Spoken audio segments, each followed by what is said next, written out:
and we'll try and breeze through this so we don't get mad at us for ending early when he's not here.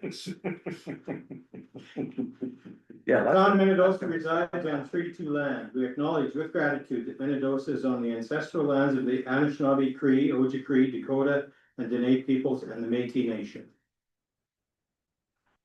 First order of business, adoption of agenda, moved by Councillor Landry, second by Councillor Marks. Be resolved that February 24th, 2026 agenda be hereby adopted. Questions or comments on the agenda? All in favor? Opposed? Carried. Minutes. Moved by Councillor Butler, second by Councillor Taylor. Be resolved that the minutes of the regular meeting of February 10th, 2026 be approved as presented. Any questions or comments on the minutes? All in favor? Opposed? Carried. Moving on. No delegations, presentation. Correspondence, we have a resolution there and we'll discuss it after. So moved by Councillor Landry, second by Councillor Taylor. That the following correspondence be received, letter from Manitoba Hydro concerning poles, light standard banners, flower baskets, etc. All in favor? Opposed? Carried. Okay, so. And you have the letter there, so any questions or comments on that letter? I mean, it's Council Landry. Do we have a plan? I'm working with the Legion. Good. To apply for approval and we're looking into the brackets and everything. Council Christmas decorations. Because I was talking to another person in another community on the weekend, and they were saying that the Hydro's making things their brackets for the Christmas decorations. It's everything. It's all Yes, brackets. it's all brackets, Yes. Christmas decorations, and Yes. okay, because I was informed that it's just for a couple of these or for every. We have to apply for everything. I was told previously that our Christmas decorations should be fine, but I still have to apply for them to be up. Gonna be. did you have your hand up? Yeah, do we have potted plants hanging? We do, don't we? Yeah. So we'll. We have to apply for all of that. Yes. Council Landry. It has to do with the wind shear of what you're hanging, so anything that's like a wind sail puts too much stress on. Yeah. So stuff like our Christmas decorations are pretty much see-through. Yeah. So should be okay, but still gotta double check. Yeah, well, Yeah, I guess it's it's, just the changing times, whether they like it or not. It is their polls, so I guess we gotta, follow their rules. we do pay for them. Oh, no. Crown Corporation, Yeah. we own them. Yeah, we own them. We all know how that works. Yeah, I know. It doesn't. New business, the spring convention, AMM spring convention, resolution there, moved by Councillor Butler, second by Councillor Taylor. Whereas the Association of Manitoba Municipalities Spring Convention would be held from April 21st, 2026 to April 23rd, 2026 at Keystone Center in Brandon, Manitoba. Therefore, be it resolved that the following be authorized to attend. Danielle Carrier, CAO, Mayor Ken Cameron, Deputy Mayor Grant Butler, Councillor Tom Dowsett, Councillor Frank Taylor, Councillor Mark Blade. I guess questions, comments on that? Councilman. Hope to see written reports from those that attend. Yeah, I guess the only comment I'd like to make is, in light of this fall being election time. If people aren't planning on running, I question whether they should be attending, because they're spending some ratepayer money that. I mean, the whole point of convention is to go and become if you're gonna go and learn, and at this point, you're not really learning, so that's the only comment I wanted to make, so. And these are, we're approving this, but they're not confirmed attending. Right. Yeah, because we don't have to register right away, so I'm not even sure that I'm gonna be able to make it, so. But we've got the names on there so that we can pass the resolution, so anybody else have anything they wanna add? All in favor? Opposed? Carried. Sealed bids for the garbage truck, we have a resolution there, so moved by Councilor Landry, second by Councilor Butler.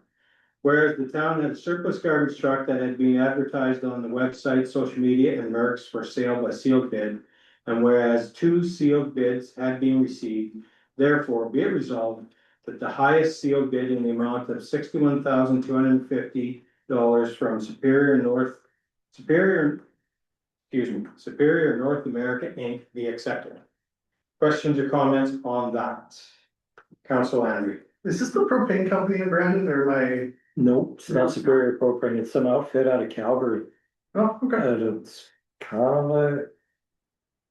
Equipment. There's a website, Sure. they speak to preparing and buying and selling. Anybody have anything else? All in favor? Opposed? Carried. What about, they didn't send a tender in the first time, did they? No, there was no tenders. I would tell you the office and everything. Okay, moving on, reports. So mayor's report, you have it there in front of you. If you have any questions, I'd be more than happy to try and answer. I guess. Our animal control bylaw does actually state that no person shall keep or feed wildlife within the boundaries of the town, anyways, not. Yeah, some places have that, some don't. The particular one that asked the question actually have conservation. Probably going to charge the person in town for feeding them. That's what they claim, so, they said they've handed it over to conservation, so. Yeah, That's, they just wondered how many people had, it doesn't sound like a lot of people really have got anything. I knew we had that, but it's, yeah, I said, you know, there used to be a lot of people feeding in this town, and then when they started having the MPI claims, I think they quit. Grace, they used to feed them up at Yeah. Eddie Brewer, Yeah. or Grace, they brought bales in and just, yeah. That year, Yeah. that one unbelievably cold winter and they were just dying everywhere, they just brought bales in and fed them. It was terrible in town. Well, they're still up. Yeah, you can stick them, I see them in my backyard, or you can stick my hand out and touch them in the. And along with the dump and deer issues, Riding Mountain West had submitted a resolution to Wildlife Association. Because they want to change the way licenses are given out, because right now, there's 100 licenses given out. Only 10 to landowners. And the rest is divided amongst rifle hunters and bow hunters. So these landowners are saying, how come we can't shoot an elk on our own property yet, they want us to give permission to thin them out, so. They did say, and I think I forwarded it to you today, they were gonna send a letter for resolution. And hoping that all the RMs in this district would sign on in support of landowners getting more rights than non-landowners. Which I guess kind of makes sense to me, a landowner should be able to hunt on his own land if they're gonna allow everybody else to hunt, so. They just want to change the number of licenses. So instead of it being, I think right now it's 60 rifle. No, 50. 50, 40, 10, so 50 rifle, I think, don't quote me on that, but. They would like it to be raised, they don't care how they split the rest up, but they'd like 40 for the landowners. So, this is specifically for elk. yes, yeah, because it's. You go north of here, and there's a lot of elk problems around here too, and Minto experiences more than we do. But there's a big herd of probably 50 plus that I've seen down south when I'm doing garbage. Yeah, But they're very destructive and they're worried about TB. As well, so that's why they wanna try and thin it out, and. Anyway, I just wanted to add that will be coming to council for. And then, yeah, anything else you have a question on? The only other thing I'd make note of is, and I've give Grant this information. the lake enhancement people should, and I would suggest that we as council. Invite, is that his name? The new superintendent of Riding Mountain National Park.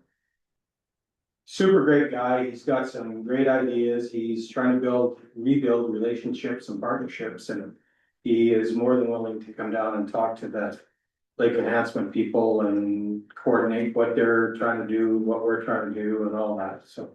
And he did say that all the lakes around, including Minnedosa, are still negative for AIS. And the park has tested all the lakes. And there's less, which it says in there, but there's less AIS in zebra mussels in Clear Lake this year than last year. So anyway. That's all I have from that. Do you know if that's comparing their testing or is that Yeah. comparing the province versus? Because that's just not what they're saying. I, Well, I know. that surprises me, especially on Clear Lake itself, just Oh, yeah. because they're. Cause they just multiply by them. I mean, once you have them, they don't go away. but I think a conversation should be had with them Yeah. before we Yeah. start spreading rumors, Yeah. because Absolutely. we heard that they were already here and they're gonna be here because of them being in Brandon and he's pretty adamant that, yes, they could be here. He's not gonna say no because they got Clear Lake. Yeah. And they didn't come downstream there. They were brought in. So he's saying, I'll never say never, but he said, we're working pretty hard and, you know, monitoring very closely. So Yeah, just be Look at careful that. what stories you believe and don't believe he's very great guy to talk to. He's very down to earth and he's hoping again, like it says in there, next week he's hoping to have a decision on boats out there. So anyway, that'd be great, Ken. that's all I have from that meeting and thank you for getting that out because you got it late, but the meeting was just Friday, so. Thank you. No. Appreciate that. Anything else? No. Okay. And Council Butler. My presentation's there, when I attended the Manitoba Disaster Management Conference, I put it in this one because I didn't attend the last meeting in case there were some questions. But there were some key components, and we're having a protective services meeting coming up next week.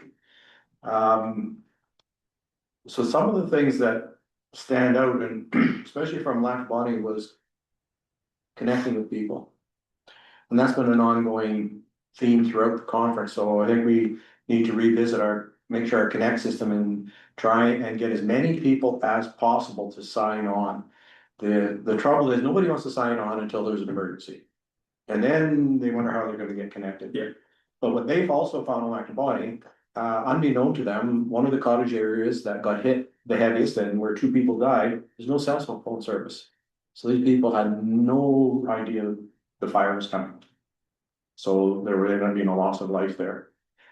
The other one part, by the Winnipeg Fire and Ambulance was, they talked about the tornadoes and the aftermath, but part of that aftermath was, support for their first line responders.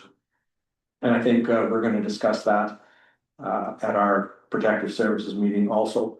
And they indicated that most people that are first responders do not want to talk about things that they see and happen until they end up actually suffering something at home. And so I think we have to make sure that our first responders know that they have an open avenue to that support and encourage them to go. Because these are volunteers, basically. And this guy really hit home, the man that was speaking, he almost lost his life, he almost lost his marriage because he wouldn't accept anyone. So otherwise, Tyler Smith spoke again, and he was at A&M, and he was even better this time. He was very good. And the one thing I took away from the last one, and we read it this way, everybody should know one phone number off the top of their head.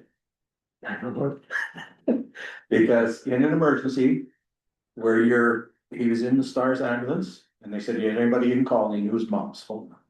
That's the only one you can remember. But a lot of people now, kids don't know a phone. I don't know. Yeah. No, there's just, Well, why do you don't need to anymore. Um. And then we had a CDC meeting, Natalie Lemoyne, visited us on behalf of Expressions Concert. They want to hold an event. It is the anniversary of, who's the, Tragically, yeah, who's the. Gord Downie. Gord Downie. So they want to do something, it's a fundraiser, and it would be, part of it would be donating back to, one of his causes, so. The CDC said, okay, they were just looking for help for it, so we said we would, give bodies and help them out with it. There's some signage update, hopefully by next councilman will give you an idea of what we're looking at for replacing the retro sign. And then our recognition dinner, I just said I was gonna do this. So I'm doing it, these are applications for the various awards that will be given out. If you sit on a committee and want to have them put something together, that would be great. They have to be in by April 1st.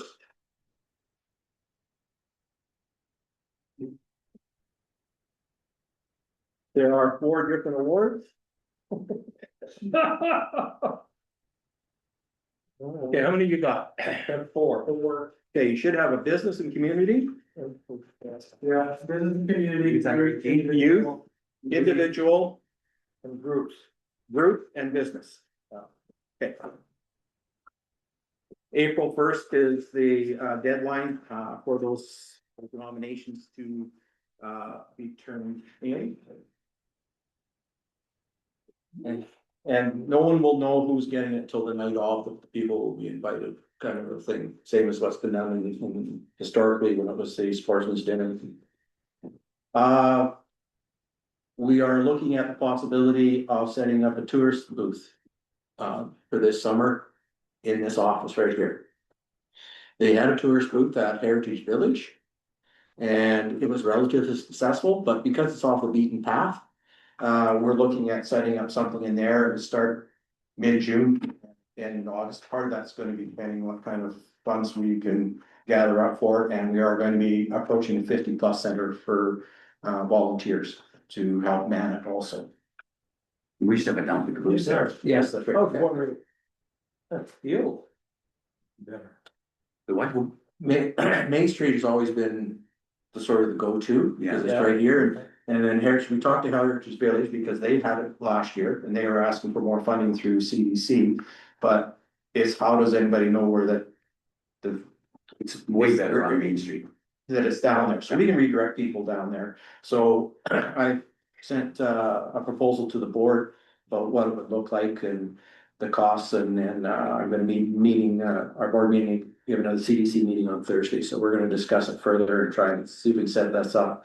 We're too late to apply for funding through provincial grants, but I think if we can get volunteers to that and look after it, then we'll try it for a year and see how successful it is. That's it. If anybody has any questions. Any questions for Council Butler? Just a note on that tragically happy, that's just a concert, there'll be a big screen and sound system in the hall. The funds will go to the Downey Wajack or whatever it's called, the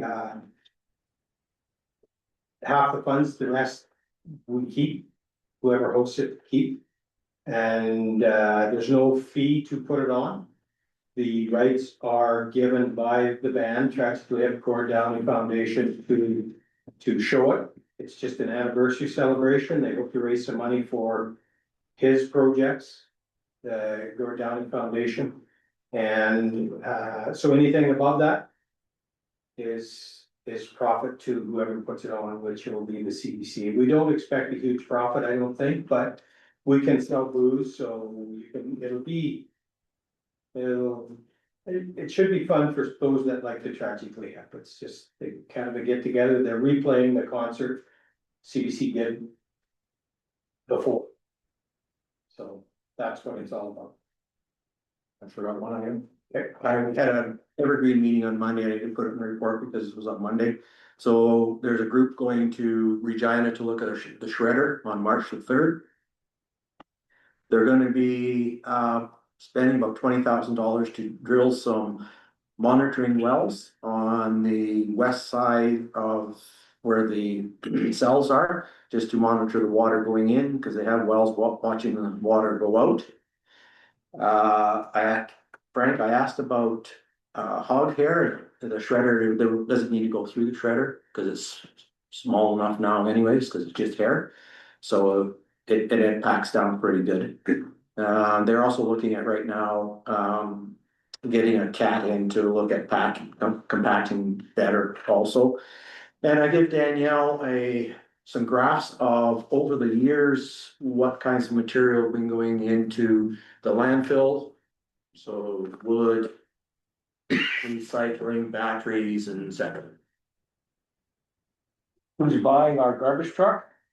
They have shredder on their website. Oh, cool.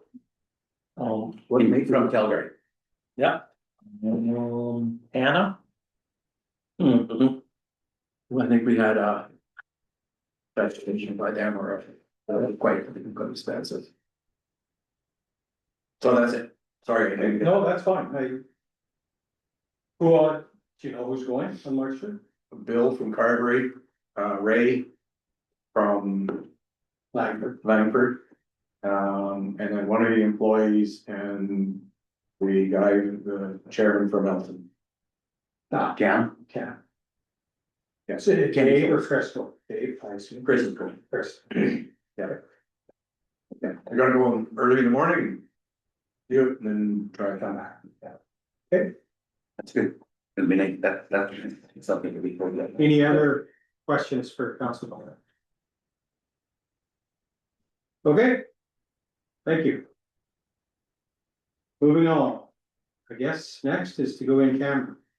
We have a resolution there. Moved by Councillor Landry, second by Councillor Marks. Be resolved that this regular meeting now adjourns to an in-camera meeting to discuss matters in the preliminary stages as per subsection 1523B3 of the Municipal Act, and all matters discussed in camera are confidential until discussed in an open meeting as per section 83(1)B of the Municipal Act. Further be it resolved that the video recording now be paused at 5:52. All in favor? Opposed? Carried.